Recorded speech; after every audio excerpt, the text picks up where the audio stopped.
ஒரு சாதாரண போராட்டம், ஒரு சாதாரண கடையடைப்பு. இந்த போராட்டத்தை கட்டுப்படுத்த, அதை ஒடுக்க அரசு செஞ்ச முட்டாள் முரட்டுத்தனம் இப்ப பெரும் போராட்டமா மக்கள் எழுச்சியா வந்து நிக்குது.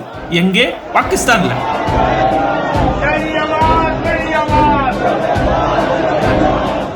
ரொம்ப ஓவரா இருக்கு மின்சார கட்டணம் எல்லாம், அநியாய கொள்ளையா இருக்கு. ஐயா கருணை காட்டுங்க, எங்க கிட்ட கொடுத்த வாக்குறுதிப்படி மட்டும் வசூலிங்க. நீங்க வாங்கி குவிச்ச IMF கடன் வட்டி செலவையெல்லாம் எங்க தலையில கட்டாதீங்கன்னு மக்கள் செஞ்ச போராட்டம் ஒரு சாதாரண மின்சார கட்டண பிரச்சனை பாகிஸ்தான் அரசுக்கு மாபெரும் ஷாக் மேல ஷாக் கொடுத்துட்டு இருக்கு. அதை விட பெரிய ஷாக் போராடிய மக்களை அரசே சுட்டு தள்ளி கொன்று போட்டிருப்பது.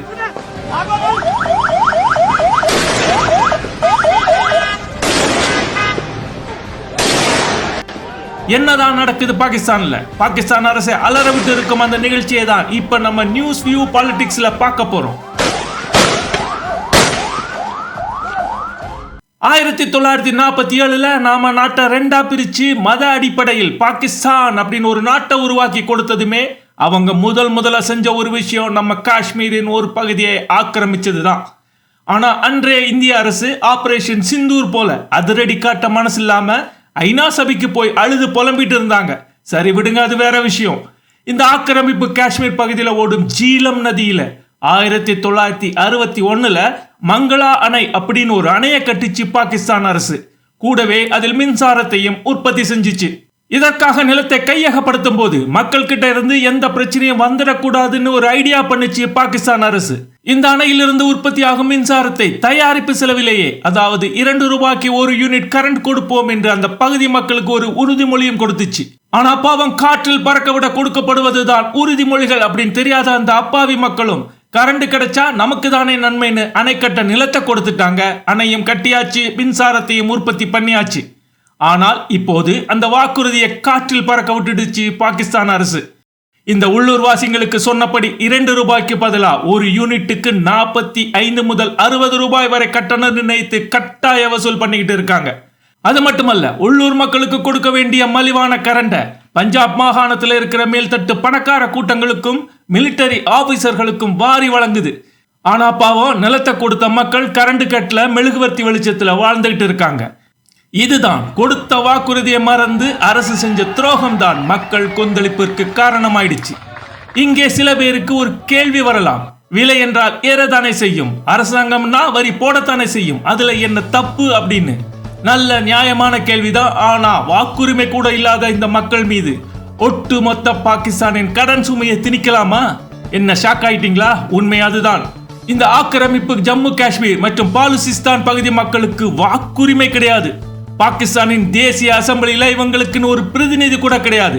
சொல்ல போனா அவர்கள் எல்லாம் பாகிஸ்தானோட நேரடி மாநிலங்களே கிடையாது. அவங்க சட்டப்படி இதெல்லாம் தன்னாட்சி பெற்ற பகுதிகள். இவங்களுக்கு தனி அரசியலமைப்பு சட்டம், தனி ஜனாதிபதி, தனி பிரதமர், தனி அசெம்பிளி இருக்கு. ஆனா எந்த அதிகாரமும் இல்லாம இருக்கு. எல்லா அதிகாரமும் இவங்களை ஆக்கிரமித்து வைத்திருக்கும் பாகிஸ்தானுக்கு தான். என்ன இன்னுமா நம்பல? அட, நம்ம நாட்டில் கூட காஷ்மீருக்கு தனி சட்டம், தனி விதிகள், தனி சலுகைகள் கொடுத்து குட்டிச்சோராக்கி வச்சிருந்தாங்க. சமீபத்தில் தான் அந்த தனி அதிகார சட்டத்தை நீக்கி இந்தியனா ஆக்குனாங்க. நினைவிருக்கா? அது போலதான் அங்கேயும். இப்படி தங்களை குடிமக்களாவே மதிக்காத ஒரு நாடு தங்களோட இயற்கை வளங்களை மட்டும் சுரண்டிட்டு அது போதாதுன்னு அதுக்கு மேல வரியை எப்படி திணிக்கலாம்?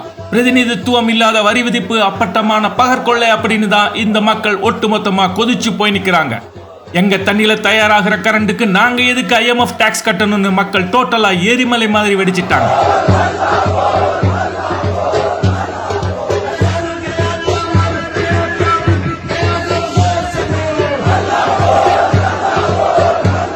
இந்த அநியாயத்தை எதிர்த்து தான் அங்கே joint Awami action committee JAAC, அதாவது கூட்டு அவாமி அதிரடி குழு அப்படிங்கிற ஒரு மிகப்பெரிய மக்கள் இயக்கம் உருவாச்சு. இது ஒரு அரசியல் கட்சியோ அரசியல்வாதிகள் உருவாக்கிய அமைப்போ இல்லை, சாமானிய மக்கள் ஒன்னா சேர்ந்த ஒரு பொது அமைப்பு. இவர்களோட கோரிக்கைகள் ரொம்ப சிம்பிள். மங்களா அணை ஒப்பந்தப்படி எங்களுக்கு உற்பத்தி விலையில் கரண்ட் கொடு, கோதுமை மாவுக்கு மானியம் கொடு, அப்புறம் இந்த அரசியல்வாதிகளுக்கும் மிலிட்டரிக்கும் கொடுக்கிற ஆடம்பர சலுகைகளை கட் பண்ணு, அவ்வளவுதான். இந்த கோரிக்கைகளை முன்வைத்து மக்கள் எல்லாரும் ஒன்றாக சேர்ந்து கரண்ட் பில்லை கொளுத்தி கடையடைப்பு போராட்டம் நடத்தி அமைதியாக தங்களோட எதிர்ப்பை தெரிவிச்சாங்க. ஆனா காஷ்மீர் பகுதி மக்களையும் கில்கிட் பல்கிஸ்தான் மக்களையும் தங்கள் சொந்த மக்களாவே நினைக்காத பாகிஸ்தான் அவர்கள் மீது துணை ராணுவத்தை ஏவி தாக்குதல் நடத்திச்சு. அப்பாவி மக்கள் மேல இந்த துணை ராணுவ படை கொடூரமான துப்பாக்கி சூடு நடத்திச்சு. இந்த அட்டூழியத்துல 11க்கும் மேற்பட்ட பொதுமக்கள் ஸ்பாட்டிலேயே கொல்லப்பட்டாங்க. நூற்றுக்கணக்கானவர்கள் கடும் காயம்பட்டு ரத்த வெள்ளத்திலும் மிதந்தாங்க. மக்கள் கோரிக்கைக்கு செவி சாய்க்காத பாகிஸ்தான் அரசு போராடிய அவாமி அமைப்பை தீவிரவாத அமைப்புன்னு அறிவிச்சு தடையும் போட்டுடுச்சு. அரசின் இந்த செயலால் அங்கே ஒரு மக்கள் புரட்சி உண்டாகி இருக்கு. அரசுக்கும் ராணுவ தளபதி முனீருக்கும் எதிரான கடும் போராட்டம் என்பதை தாண்டி இது ஒரு உள்நாட்டு யுத்தமாகவே மாறி போச்சு.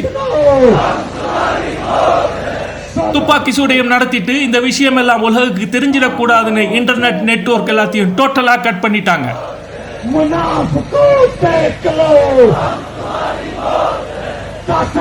இது எரிரத்தியில எண்ணெயை ஊத்துன மாதிரி மக்களோட கோபத்தை மேலும் அதிகமாக்கி இப்போ ஒட்டுமொத்த தேசத்தையும் மூழ்கிக்கிட்டு இருக்கு. ஜேஏஏசியும் மக்களை ஈர்த்து போராட்ட களத்துக்கு வர அழைப்பு விடுத்துக்கிட்டு இருக்கு.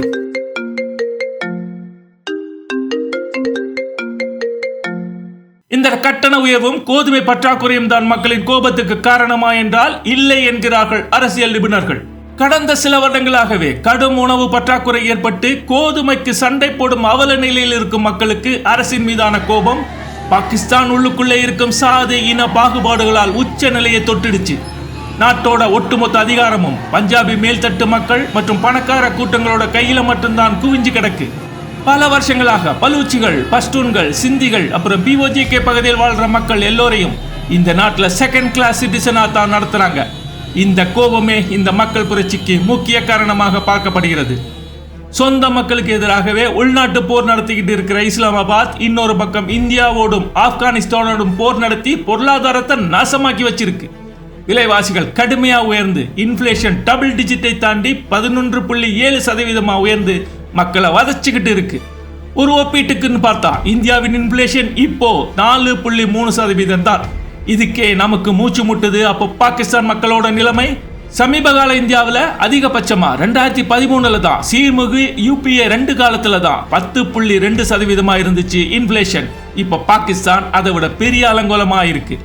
அமெரிக்காவின் செல்ல வளர்ப்பு நண்பன் என்கிற ஒரே தகுதியோடு IMF கொடுக்கிற கடனை வச்சுக்கிட்டு வாழும் பாகிஸ்தான் அந்த கடன் சுமையை மக்கள் மீது, குறிப்பா ஆக்கிரமிப்பு பகுதி மக்கள் மீது திணிச்சு கொடுமைப்படுத்திட்டு இருக்கு.